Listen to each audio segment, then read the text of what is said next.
name is Zinga. I am the propaganda director of the Everywhen project, and my job is to work with the founders as well as the propaganda team to make sure that everything that you guys see and hear is in alignment with the Everywhen mission. First question.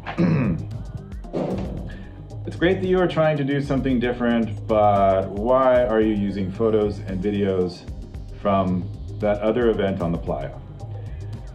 Okay, elephant in the room, person is talking about Burning Man, of course, and I want to be super crystal clear about this. We have never and will never use any media or content created during the Burning Man event. Period, end of story. We've been so careful not to tread on their intellectual property. We don't even like mentioning their name because we're not sure where they draw the line. So it's better to be safe than sorry. What we do have is thousands of photos and videos from playa gatherings completely outside of the Burning Man ecosystem.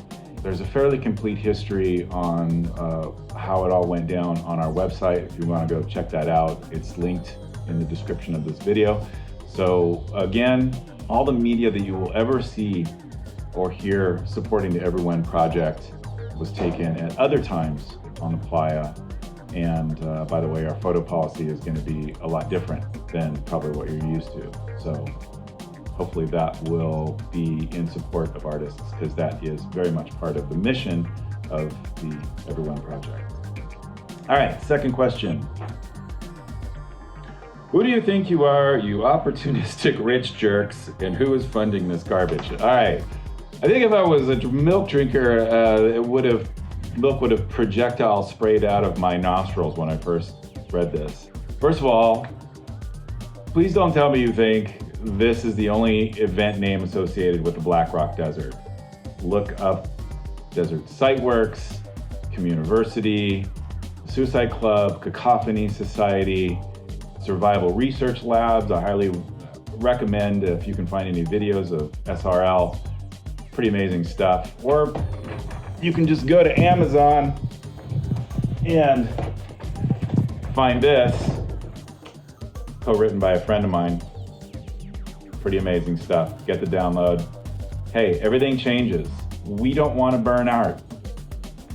Rich jerks, who's funding this? Here's a little secret of the Everywhen project. We're all volunteers. We're doing this because we'd like to see something different on the playa. And nobody is funding us. We sold some swag to get a little money to offset some of the startup fees and stuff like that. But a lot of hours actually went into creating all of those designs and dealing with all of the sales. I mean, each of us pay for our own email address. I mean, we're literally like the definition of a community level bootstrapping project. And it's been a beautiful thing to watch happen. If you're looking for corporate control, you might want to look at a different event. Okay, good times. Third question. What makes you so entitled as to think that you can throw an event in the middle of a pandemic? Okay, well, first of all, there's a difference between planning for a safe event 6 months down the road and throwing an event in the middle of a pandemic. Right now we're in the planning stages. Trajectories look promising to the point where we all might just be celebrating the end of this horrible thing. I personally have lost family to COVID. I am also quite aware that there is a calling that we are hearing very loud and clear to help bring humanity back. And we're working lockstep with the relevant authorities to be legal. We have an extensive COVID plan with multiple contingency scenarios. So hopefully it will lean towards best case and not worst case. So if your question really is, is it too early to plan? I think our answer is hell no. Okay, last question. What makes you think you can throw a 25,000 person event? Fair. You can't buy anything at the Everywhen except for ice, meaning you're gonna have to take care of most things yourself. What you pack in, you pack out, leave no trace, of course.